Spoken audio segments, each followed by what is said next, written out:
What's up, YouTube? This is Too Raw for TV. So,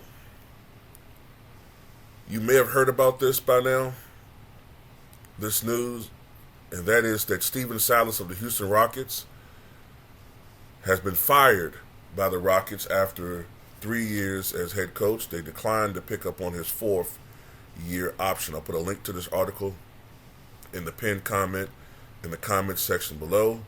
So Silas is out as head coach of the Houston Rockets after the team declined to pick up his fourth year option, according to the Athletics. Sham Charania, Sam Amick, and Kelly Ilko. The move has been anticipated for quite some time. Silas took over the Rockets after the 2019-20 season, and the team was almost immediately blown up afterwards. Russell Westbrook was traded for John Wall before Silas ever coached a game. And early into his first season as Houston's head coach, the Rockets traded James Harden to the Brooklyn Nets. That left Silas to coach a skeleton crew of leftover veterans and young developing players. The Rockets never played sustainably competitive basketball under Silas. Houston finished 17-55 for the worst record in the NBA during Silas's debut season, and while they improved to 20-62 a year later, that mark was also the worst in the league at that time.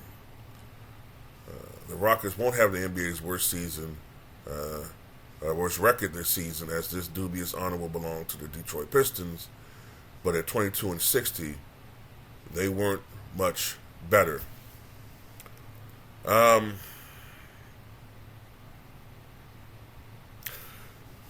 Look, I'm of the opinion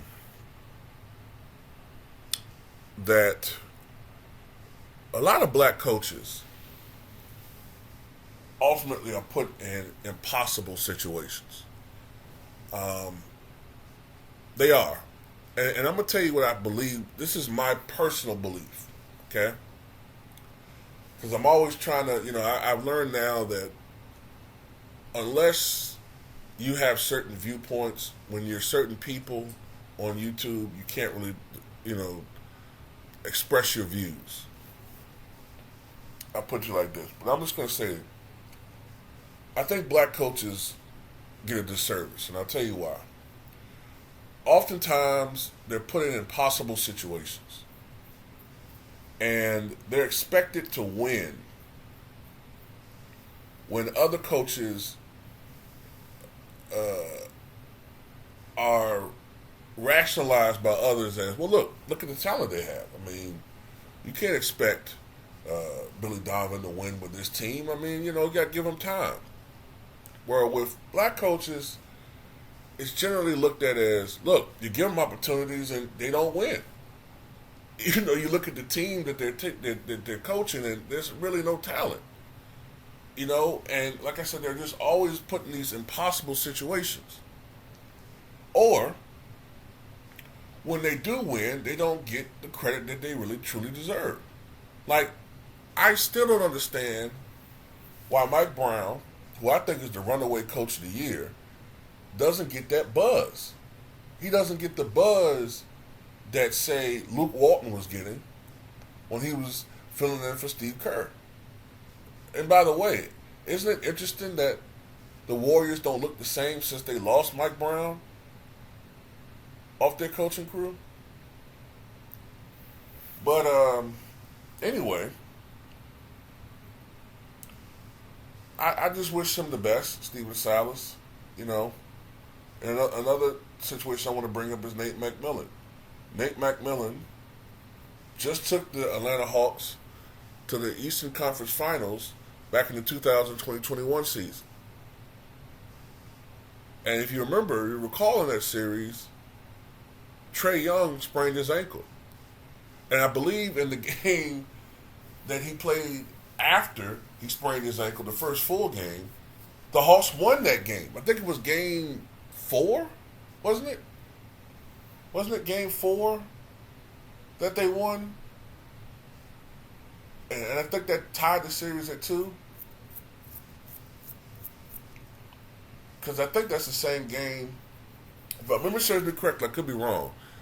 Game 3 is when Trae Young sprained his ankle. Game 4 is when Giannis suffered his injury, where it looked like he was done for the year. And the Bucks were able to rally and win Game 5 and Game 6 without him, if I remember certainly correctly. Anyway, back to this video.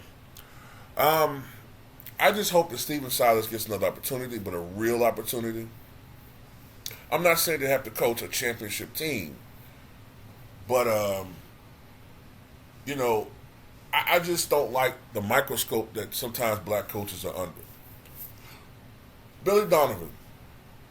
Billy Donovan has been coach of the Chicago Bulls for, I think, about the same period of time, 3 years, right? And Billy Donovan has had far more talent around him, as far as talent on his team than Stephen Silas. But there's no referendum on this guy, and people are always blaming it on the players. But any Bulls fan listening to this video will attest to this. Billy Donovan usually gets out-coached, out-strategized, and is extraordinarily late to make adjustments. I believe he's actually kind of incompetent. But there'll never be any discussion of hot seat for him, but you'll hear it, when it comes to Doc Rivers. And it's ironic that we're seeing this when we have a more diverse media. Isn't it crazy? You would think that there'd be more fairness, but in actuality, we had more fairness in the media when when it was full of Keith Olbermans, Dan Patrick, Scott Van Pelt's. It's the damnedest thing. But anyway, tell me what you guys think. And I wish Stephen Silas the best, man. Possible situation to win.